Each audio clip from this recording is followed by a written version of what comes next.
Barrage దిగువ వైపు నీటి ప్రవాహ వేగం అధికంగా ఉంటుంది. అందుకోసం డౌన్ స్ట్రీమ్ వైపు 100 ఫీట్ల మేర కాంక్రీట్ లేయర్, భారీ సిమెంట్ బ్లాకులు, చివరగా బండరాళ్ల వరసను ఏర్పాటు చేశారు. డౌన్ స్ట్రీమ్ వైపు ఏర్పాటు చేసిన టన్నుల కొద్దీ బరువు ఉండే కాంక్రీట్ బ్లాకులు ధ్వంసమై 50 నుంచి 60 మీటర్ల వరకు వరద నీటిలో కొట్టుకుపోయాయి. కొట్టుకుపోయిన కాంక్రీట్ బ్లాకులను చూస్తే మేడిగడ్డ నిర్మాణంలో ఎంత నాణ్యత పాటించారో తెలిసిపోతుంది. 7వ బ్లాక్లో జరిగిన ప్రమాదాన్ని పూర్తి స్థాయిలో విశ్లేషిస్తున్నారు అధికారులు. 7వ బ్లాక్ మొత్తంలో ఎలక్ట్రికల్ రిసెప్టివిటీ పరీక్షలు నిర్వహిస్తూ బేస్మెంట్లో ఏర్పడ్డ కేవిటీలపై సమాచారాన్ని సేకరిస్తున్నారు. మరోవైపు 20వ పీర్ కింద భాగంలోని నీటిని భారీ మోటార్ల ద్వారా బయటికి పంపిస్తున్నారు. ది వాటర్ ఇన్ పూర్తయ్యాక 7వ బ్లాకు బేస్మెంట్లో సమస్య ఏ విధంగా మొదలైందో పూర్తి స్థాయి నివేదిక ఇంజనీర్లు ఇచ్చే అవకాశం ఉంది. 7వ బ్లాక్లో ఉన్న 11వ పీర్లపై సింగింగ్ ప్రభావం ఉందని, మరమ్మతులు చేయాలంటే 7వ బ్లాక్ మొత్తాన్ని తొలగించాలని ఇంజనీర్లు చెబుతున్నారు. ప్రస్తుతం నిర్మాణ సంస్థ అయిన ఎల్ఐటీ మహారాష్ట్ర వైపు నుండి 350 మీటర్ల మేర అప్రోచ్ రోడ్ నిర్మాణాన్ని బ్యారేజ్ ఆఫ్ స్ట్రీమ్ వైపు పూర్తి చేసింది. డౌన్ స్ట్రీమ్ వైపు అప్రోచ్ రోడ్ పనులు కొనసాగుతున్నాయి. బయట నుంచి చూస్తే బ్యారేజ్లో ఏర్పడ్డ సమస్య మామూలుగా అనిపించినప్పటికీ ఊహించని రీతిలో ఫౌండేషన్లో విధ్వంసం జరిగింది.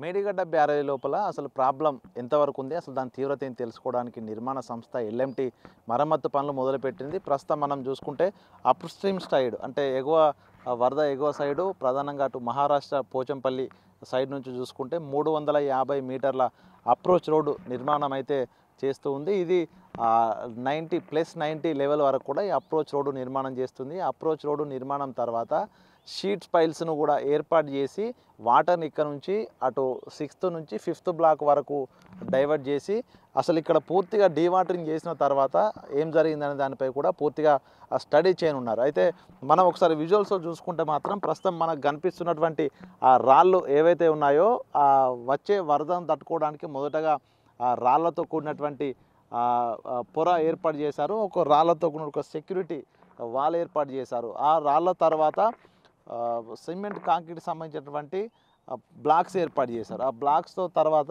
పూర్తిగా కాంక్రీట్ ఫ్లోర్ని ఏర్పాటు చేసి ప్రధాన కన్స్ట్రక్షన్ అయితే స్టార్ట్ చేశారు. కానీ మనం ఆ వరద ప్రవాహానికి కొత్తగా రాళ్ళు కూడా చెల్లా చెదురుగా ఆ వరద ఫ్లడ్ ఎఫెక్ట్కు అదంతా కూడా చెల్లా చెదురైనది చూస్తున్నాం. ఆ తర్వాత మనం చూస్తే ఈ బ్లాక్స్ సిమెంట్ కాంక్రీట్ బ్లాక్స్ కూడా పూర్తిగా పగుళ్ళు వారి డ్యామేజ్ అయినాయి.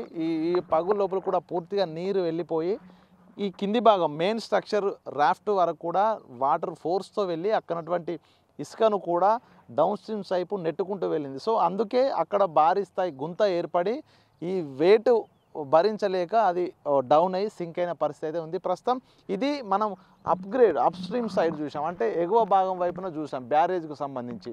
ఇక బ్యారేజ్ పీర్స్ కుంగిపోవడము, ఈ యొక్క బ్యారేజ్ మీద కూడా మనకు సంబంధించి ఒక అంటే రోడ్వే కూడా ఏర్పాటు చేస్తాయి. ఈ రోడ్వేలో కూడా మనం ఇక్కడ ఒక లొంతలాగా బెండ్ అయినటువంటి స్ట్రక్చర్ మనం చూస్తున్నాం. ఇదే ప్రధానంగా ఆ రోజున ఏదైతే అక్టోబర్ 21న భారీ శబ్దంతో 20వ పీర్ కృంగిందో అప్పుడు పూర్తిగా ఈ రోడ్వే కూడా డౌన్ అయ్యి కింద దాదాపుగా ఇక్కడ మనకు క్లియర్గా ఫిజికల్గా కనిపిస్తూ ఉంటుంది.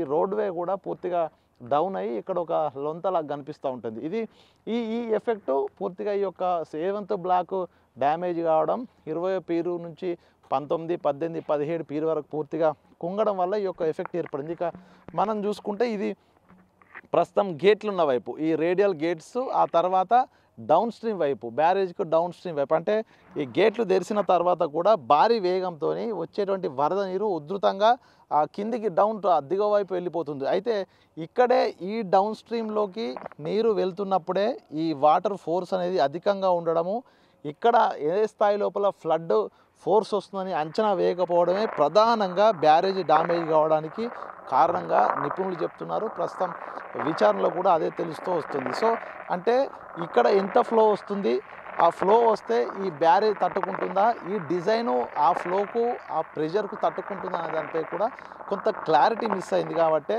ఈ డిజైను అనుకున్న విధంగా ఆ ఫ్లడ్ ఎఫెక్ట్కు అనుకున్న విధంగా నిర్మాణం చేయలేదు కాబట్టి ఈ స్థాయి డ్యామేజ్ జరిగిందనేది బట్టి నిపుణుల అంచనా. మరోవైపు ఈ యొక్క గేట్లు తెరిచిన తర్వాత ఎగువ నుంచి వచ్చినటువంటి వాటరు అతి వేగంతో కిందికి డౌన్కి వెళ్తుంటుంది. అంటే అది ఒక షూటింగ్ ఆ ఫోర్స్ అంటాము. అంటే ఒక బుల్లెట్ లాగా గేట్ల నుంచి దూసుకొని వెళ్తుంది. ఆ సమయం లోపల ఈ ప్రధానంగా ఈ అడుగు భాగం లోపల సిమెంట్ లేయర్ ఉంటుంది. ఆ సిమెంట్ లేయరు మొత్తంగా ఆ షూటింగ్ ఎఫెక్ట్కి వాటర్ కంప్లీట్గా ఆ ఫ్లోర్ని, కాంక్రీట్ ఫ్లోర్ని కూడా ముక్కలుగా చేస్తూ మనం విజువల్స్లో కూడా చూసాము. 100 మీటర్లు ఇక్కడటువంటి సిమెంట్ బ్లాక్లను డౌన్ స్ట్రీమ్ వైపు అంటే కింది భాగం వైపుకు పూర్తిగా వరద లోపల భారీ ఒక్కొక్కటి 15, 20, 25, 50 టన్నుల వరకు ఉన్నటువంటి ఒక్కొక్క పెద్ద కాంక్రీట్ బ్లాక్స్ కూడా అటు డౌన్ స్ట్రీమ్ వైపు అయితే కొట్టుకోబోనాయి. అంటే ఈ ఎఫెక్ట్ ఎట్లా ఉందనేది ప్రస్తుతం మనం చూస్తే అర్థమవుతుంది. ఒక సునామీ సృష్టించినటువంటి విధ్వంసం లాగా మేడిగడ్డ వద్ద అయితే విధ్వంసం జరిగింది.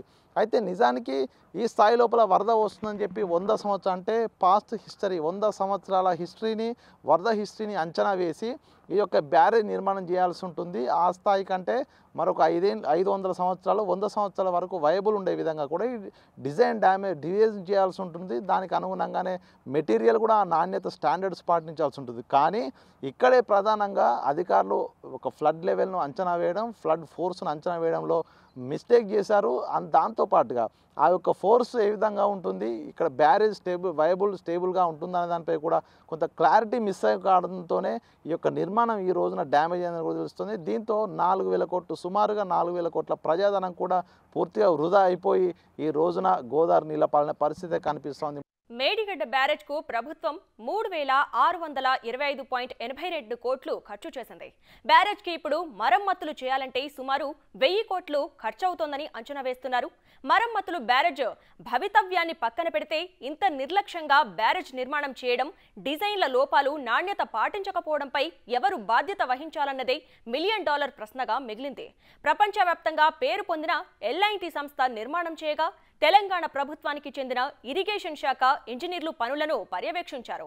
ఎల్ఐటి ఇంజనీర్ల బృందం, ఇరిగేషన్ శాఖ ఇంజనీర్ల బృందం పర్యవేక్షణలో భారీ స్థాయి ప్రాజెక్టు నిర్మాణంలో నాణ్యతలో రాజీ పడటం వెనుక ఎవరున్నారనేది తెలంగాణ ప్రజలకు తెలియాల్సి ఉంది. బ్యారేజీ నిర్మాణానికి ఉపయోగించిన మెటీరియల్కు సంబంధించి ల్యాబ్ రిపోర్టులు కొద్ది రోజుల్లోనే విజిలెన్స్ అధికారులకు అందనున్నాయి. మరోవైపు కాళేశ్వరం ప్రాజెక్టుకు సంబంధించిన కీలక డాక్యుమెంట్లను విజిలెన్స్ బృందం స్టడీ చేస్తోంది. దీంతో కొద్ది రోజుల్లోనే బ్యారేజ్కు సంబంధించిన పూర్తి సమాచారం ప్రభుత్వానికి విజిలెన్స్ బృందం అందించనుంది.